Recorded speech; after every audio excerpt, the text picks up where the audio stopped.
Well, it's finally happened. Xenoblade Chronicles 3. It's finally here. Now, it is releasing in September of this year, only about 7 months away or so. Not too long.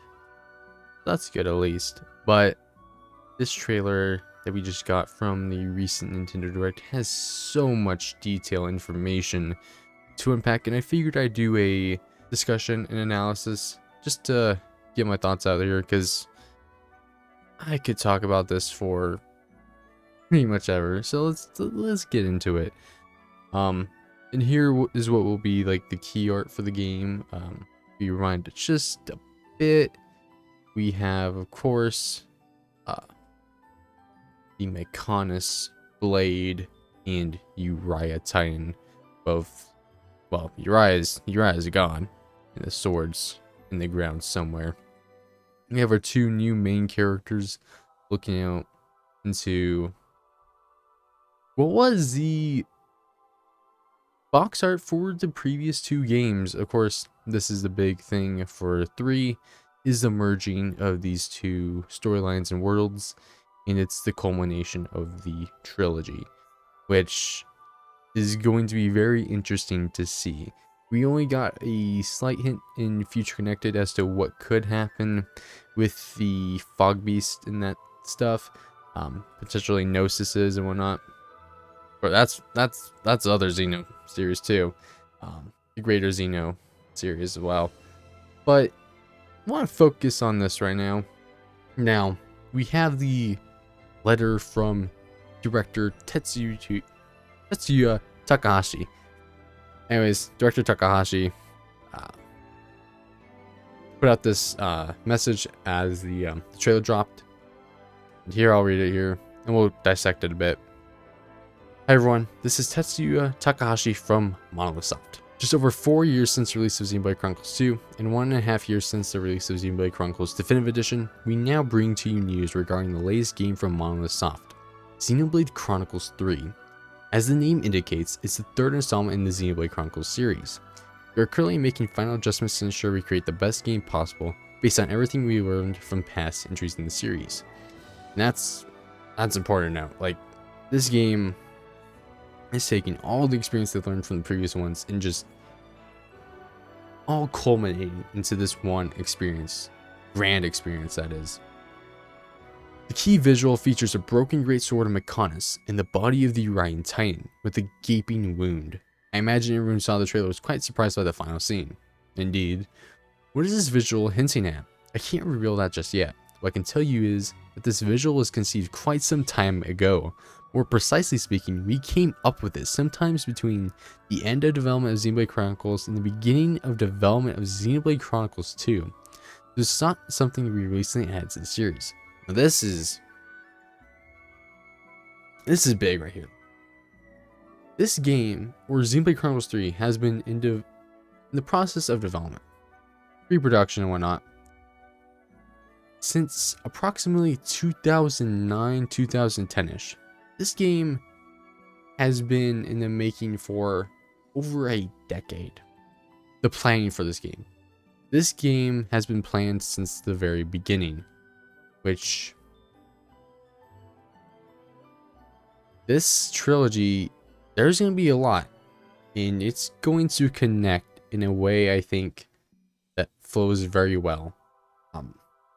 Obviously, with Definitive Edition, they did retcon Alvis with the keychain. Yeah, basically a keychain around his neck, the choker key. They obviously put the Aegis core crystal on Tos, and that's all they did. I wonder at the time they didn't have the Aegis stuff planned out fully yet, which, you know, makes sense, I guess. So there's that. That's really all they retconned with Definitive Edition, though. Like, they didn't even change the scene after Zanza with Alvis telling Shulk about the space station and whatnot. So this has been planned since the beginning, and that makes me very interested to see how this all culminates in 3. We believe this game will be enjoyable for both those who played Xenoblade Chronicles or Xenoblade Chronicles 2, as well as those who will be playing a Xenoblade Chronicles game for the first time. The characters were designed by Matsugu, I'm not gonna pronounce it. Sorry, Sato, who also designed the characters for Xenoblade Chronicles 2. While I can't reveal them at this time, Kochimi Gudani created some of the game's key artwork. As you can see, familiar staff members with the Xenoblade Chronicles series has once again come together to create this game. Also, Sato's back, which I love. You know, the key art or the character art is really nice in this game, especially. Game music was also handled by artists who contributed to the series in the past. Music for Xenoblade Chronicles was composed by Yasunori Masuda, Manami Kyoda, Ace, Kenji Hiramutsu, and Miriam Abunzer. I'm sorry. Which is great. You know, previous artists coming back to perform these tracks. I mean, especially Future Connected. The themes in that game by Ace were really good. The work in 2 as well, phenomenal. But yeah, this is where things get interesting with the flute. How that will play into things we'll get to see. But yeah, the game music was also handled by artists who've contributed to the series in the past. Music in this game contains the unique Xenoblade Chronicles touch while also taking on a new challenge, namely that of integrating a flute-based melody as its motif. The flute is actually one of the key themes in this game. A variety of other elements and themes are hidden in the trailer. We'll be revealing the details a bit of time going forward. So yeah, there's the flute, which we saw probably that was the opening shot, and that was also the closing shot, the flute. So that'll be very interesting to see how that all plays out going forward. But yeah, Xenoblade Chronicles 3 is a new adventure bringing together worlds of Xenoblade Chronicles and Xenoblade Chronicles 2 to take players into the future. While there's still some time left before the release of the game, I'll hope you look forward to it. Thanks, Mr. Takahashi. Love Takahashi. But yeah, this letter actually really got me interested because this has been planned since the beginning, basically. I mean, Xenoblade Chronicles 1 and all this stuff was based on that at the time. The game was before the game even released. So this story is going to be it has to be a phenomenal trilogy. And I don't doubt Monolith Soft will deliver on this game. Like, I have full trust in them. You know, the Xenoblade Chronicles is my favorite series of all time at this point. And 2 is my favorite game. And 3, I could see very well surpassing. This is a game that I needed for a long time. Story game I could just dive into and just get those Xenoblade themes, all that good stuff. Let's just take a bit back from the beginning here. And right off the bat, this interested me. At first, I didn't recognize this as Xenoblade, but there is this flute here. And actually, if you look a bit closer on the flute, there is that detailing that is almost similar to Zanza's robes in Xenoblade Chronicles 1, which that I find interesting. You see a closer look here. And that, the voice acting is what got me. The European voice acting, as you know, a staple of the Xenoblade games. But yeah, that's what triggered my response. And living to fight. And of course, oh, that's the big thing. That's the big quote right there. Fighting to live, living to fight. That's the quote they tagged with this game, and you will see back on the websites later on. But here we get the fade into That's the way of our world. this very different technology. As he mentions, but the protagonist here mentions that is the way of this world, which is called Ionis. Now that's a combination of like Bionis Mechonis with Artifice Ion, which I find interesting, considering was basically the ender of this merged world, or was supposed to be, through Malos, which is interesting. There will be some explanation behind that. towards the beginning of the game. We'll have to see. A lot of the actual plot details, the story of how we got to this point is unknown still. There is some hints, but it's very speculative as of now, which I do quite like. But yeah, we have this new kind of like con blade looking entities that the soldiers too. This looks like one of those big giant mechons. I forget their name. Four-legged ones, and this one has like shaved Ionian. face, his head. Of course, Ionis, as he mentions, which calls back to Artifice Ion, so that's interesting. Also, Ion itself has like two signs that parallel, the white and black. So something with that, maybe? We'll see. Here we have Tell me. new character Noah wielding this blade that is reminiscent of the Monado in the Aegis Sword, because it actually opens up similar to how Pyrrhus Sword did. It has a green light flowing through it, or it's the blue. It opens up like the Pyrrhus Sword. We can see that. We have this new character, Mio. Mio's her name. Similar to Nia, with the Gormati ears and the Flesh Eater crystal too. Of course, the ring blades, I think they're called, something like that. She also wields those as well. Golden eyes too. With them. We're fighting because there are enemies to kill. I refuse to believe you're him. We get that premise here that there's two sides going at it, like Xenoblade 1. I also noticed in terms of just plot right now, more similarities to 1 rather than 2, so I'll have to see how that goes. I saw this coming. Now, this right here, at first glance, Van Damme, right? I mean, he looks like Van Damme. I mean, the hair, the scar, the bulky stature. He looks like Van Damme. However, he's noticeably paler than Van Damme. That's like the big... Yeah, noticeably paler. He also has black hair and the beard, but also Van Damme's a Urian. And Urians have the scales and the pointy ears, which Van Damme is noticeably missing here, if this were to be him or a potential descendant. Now, an interesting theory I saw is that this is actually older, which would be like the craziest twist and curveball ever, I think. Because, I mean, in Xenoblade Chronicles 2, Rex, or Van Damme was Rex's mentor. And him kind of following his legacy, even trying to imitate aspects of him, does make sense for his character. And I think this would be quite interesting to see Rex try to live up to Van Damme's legacy, right? The Gorfon mercenaries and whatnot. That's just a theory, of course, speculation. We know very little about this right now.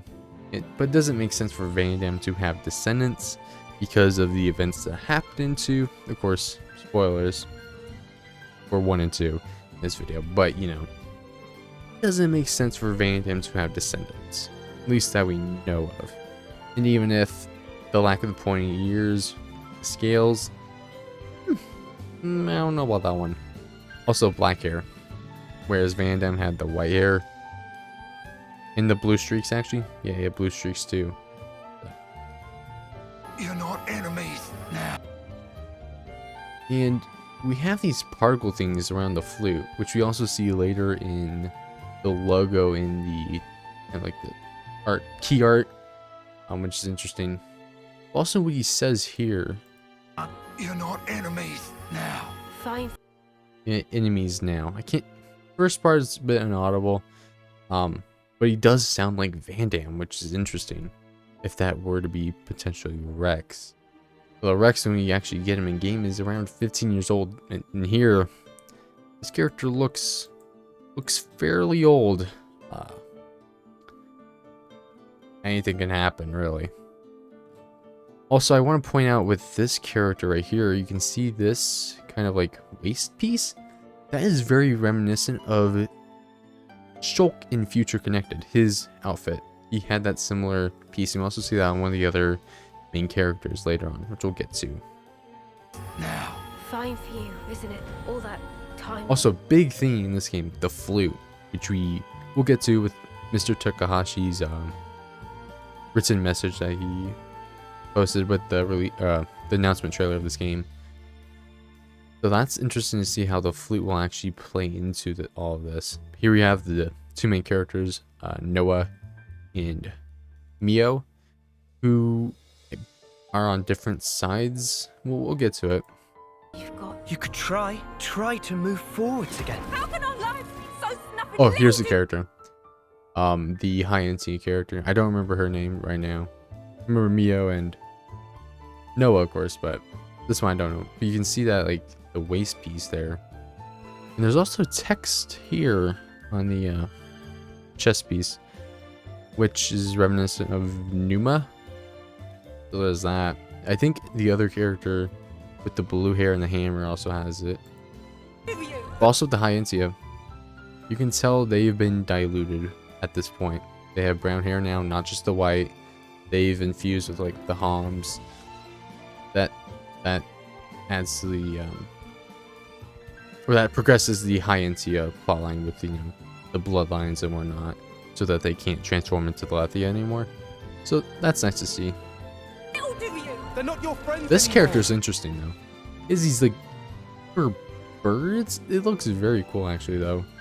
But the dialogue here. Your friends anymore. They're his fuel. They're not your friends anymore. They're his fuel, which is interesting if you consider like the Zanza and the Bionis of the Hom is really being food for Zanza. What's going on there? You don't really know. We'll find out. But here we go. We actually get our first shots of the world here. Balls. This reminds me a bit of Gower Plains or the Bionis leg. You see like the things poking out, how kind of like the Gower Plains do, those arches or whatever, the curves. Or this might be it. I don't know. That actually kind of looks like part of the Mechonis, maybe the fingers. So we're also going to see the blending of the two worlds, which is very interesting. You'll notice that's quite a big thing in this game. As you can see here, we have Uriah in the background, all broken up. But here is the secret area on the Fallen Arm, Digit 5, I believe. I'll show some gameplay up here. But these areas are now being merged together, which is quite interesting. And that may add for very unique gameplay and traversal. Like this, the world building in this game is going to be phenomenal. But here we can see maybe parts of Gormont even potentially, or this might just be that new area that at the end of Xenoblade Chronicles 2 Chapter 10, Klaus bestowed and gifted the world, the Elysium, New Elysium, right? Here we have like this Dana desert looking thing from Torna. Obviously not Torna, since Torna's been long gone by this point, I imagine. But it looks fairly similar. Wonder if we will actually be able to explore Uriah though? That would be very interesting. Now that it's all like frigid, snow covered and whatnot. Because Uriah was a beautiful place in the Xenoblade Chronicles 2. And seeing it now would be very interesting. Especially all those pink bright trees, the water, the leaves. It looked amazing. But seeing it now would be pretty sad. But it would be nice to see. But yeah, this place looks similar, maybe Gower Plains again, the Bionis leg. Or it could just be the landmass that Klaus gifted Rex and Crew's world. Land pierced by great. Here we go. We also have the sword, the land pierced by the great sword, as the Van Damme looking character says. We also have like this tiny part. I wonder if this is like Uriah or Gormont. Because Gormont has these wing looking things. I remember seeing that. It would make sense, like the grass has kind of died out a bit, since Titans at this point are pretty much, I imagine, dead. Outside of maybe Azurda. Oh, I just thought that. Like, I didn't even think about Azurda. Like, what's he doing? It'd be very interesting. The land pierced by a great sword. But yeah, you can see, like, this isn't part of this actual landmass. These are moving Pierced by a great parallel to it. sword. This area right here, see the finger? That's the area I believe we're just walking onto, digit 5 or whatever. You have these new trees that kind of look like you would, like, something you see like inside of a Titan, which is interesting. Or maybe it's what's left of Uriah's trees, which would make sense, I guess, considering how close Uriah is to this location. We have this. This looks very interesting. It has these wheel things. Reminds me of something you would see near the Galad Fortress. Something near that area. That's what I would imagine this being.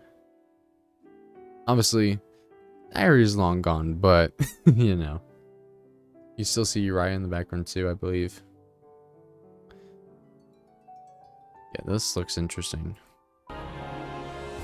Now, this place right here, I had a theory on stream earlier that this place is actually potentially the new Alba Kanovich, or Kavanich, however you pronounce it.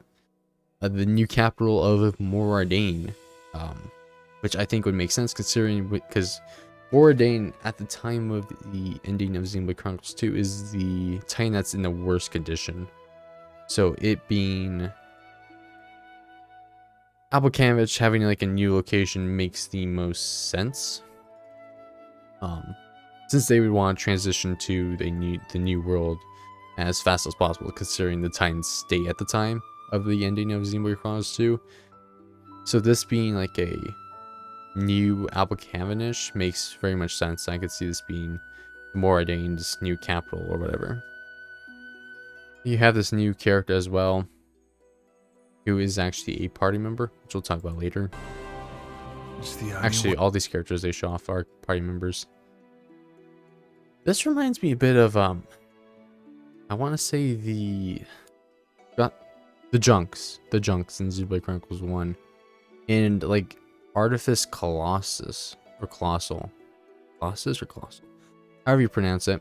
Reminds me of that similar shape. Also, you have the green ether, which you'll see the green versus the blue later on, especially with the screenshots provided by the websites. But yeah, this looks very interesting. The falls. It's the only one. This also has a similar look. This looks kind of like Ientia architecture. Reminds me a bit of some of the stuff you would see in Satoral Marsh, which was built by Ientians. Very interesting. Have this character as well, which we saw earlier with the the paper birds. Where you're gonna defeat the Also, that reversal on the wire there got some Skylands, which actually makes sense considering that we had the bind on the shoulder, which actually floats. There's the float stone, whatever they call it, hoverstone. I think it's hoverstone. They call it in Future Connected, and that's lifting up parts of Air Sea still in the actual bionic shoulder. So this is gonna be very interesting to see. Also, this thing, whatever this is right here. defeat the real enemy. And this might be Magna Forest, actually. Like a ruined Magna Forest, because we do have a quad wing, or what seems to be a quad wing right there.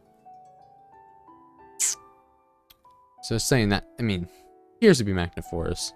We have Noah, I believe that's Mio, that one character again, in this new Mechon / Indoline character.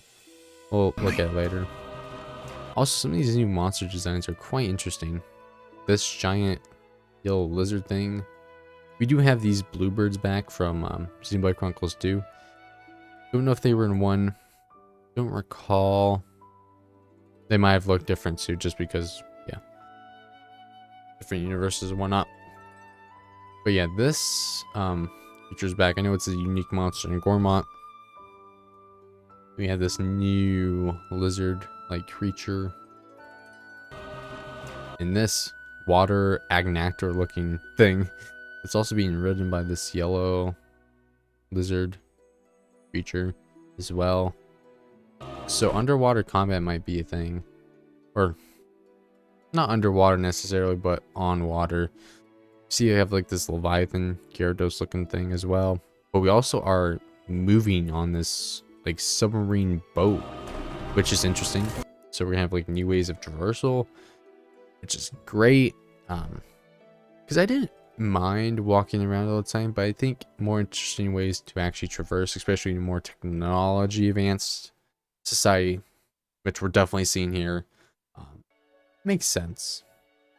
Also, given that these areas seem more open by far, I think we should have new ways of traversal like the scale, similar to that, but not exactly. Also, I did actually want to mention, before I forget,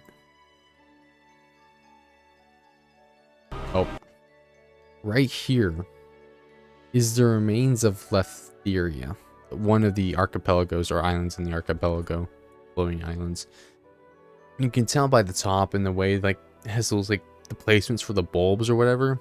That's clearly like a one of the floating islands in the archipelago of Letheria. In this right here, we speculated on stream that this might actually be part of Indoline Praetorium.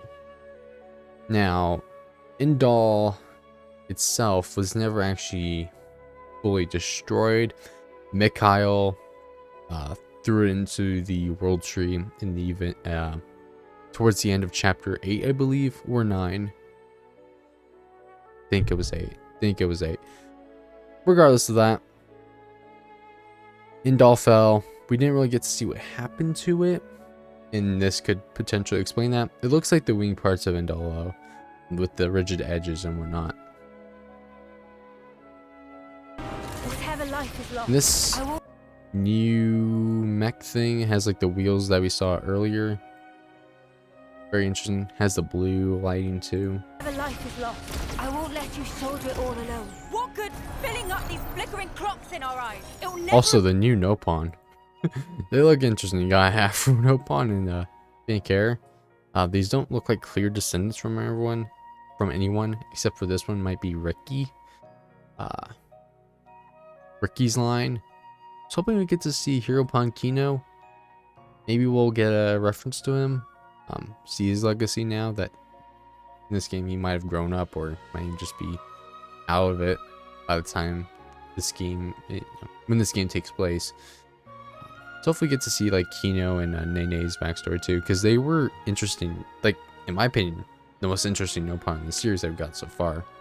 So yeah, hopefully we see those, or these might be their children or something. Who knows? Our eyes. It'll never But yeah. replace the friends we've lost. The flame And we get to see that this character too, never replace the who has the black wings, which is interesting. friends we've lost. The flame clock. It has to go.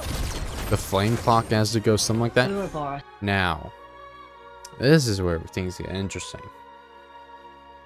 Because this is where we actually get to see characters from the previous 2 games.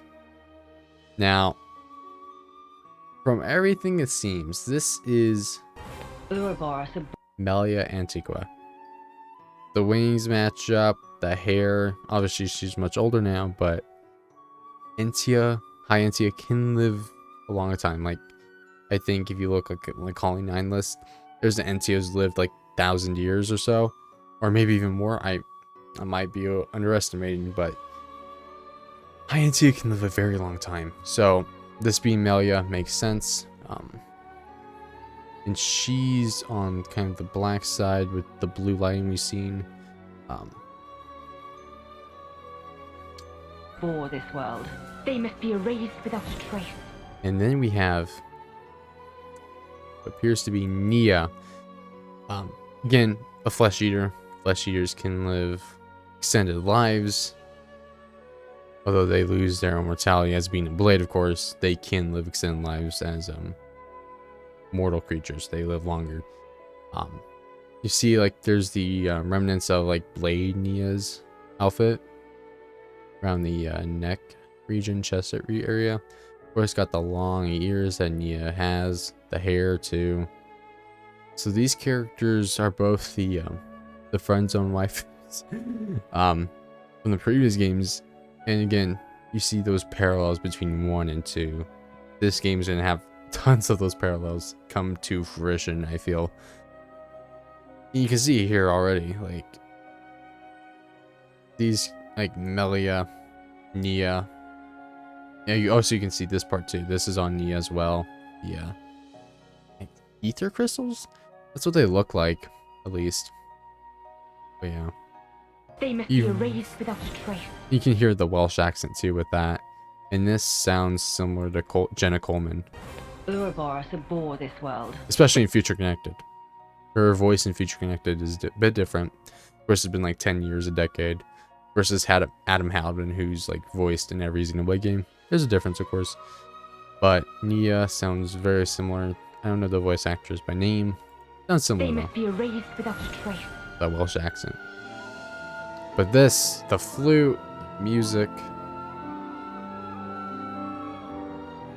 This is beautiful. The key shot here of Xenoblade Chronicles 3 with the Uriah Titan and the Mechana sword, taking the title or the box art for 1 and 2, merging them together into this fantastic piece. We have that flute imagery as well, or the flute. You have these particles too. We have the flames though. The flames in the, this looks like water bubbles or the particles that we see in this game. But it's definitely merging the style of 1 and 2, which is the big emphasis of this game. We also have in 3 the cliffs. I'm not exactly sure what these are, except for referencing potentially Zanza or Klaus. I think we see stuff like this in Tantal. Not too sure where that's gonna go or what this is implying, because in 2 it was the X or cross, and that was obviously referring to the Aegis's, Pirate Mithra. This though, I'm not exactly sure what it's alluding to. But yeah, we have like the fire and the water, like the bubbles, which could just be representing the particle effects that we see. But it does look watery towards down here and through the lettering. But yeah. And of course, September 2022, which is only 7 months away. It's not too far, at least, thankfully. But that's all I really have to say as of right now. I mean, I could keep on going on and on about this game. The video is already approaching an hour. I think I'll cut it there. Because yeah, Samurai Rebels, there might be something there we might get to see. But this trailer had me feeling emotions. Xenoblade Chronicles is my favorite series of all time. 2 is my favorite game. Finally getting the conclusion to both games is going to be phenomenal. I can't wait to experience it. But yeah, thanks to everyone who came out and watched. And I'll see you all later. Subscribe if you enjoyed the video. Like as well. Dislike if you didn't. I hope to see you all in the future. Take care and have a good one.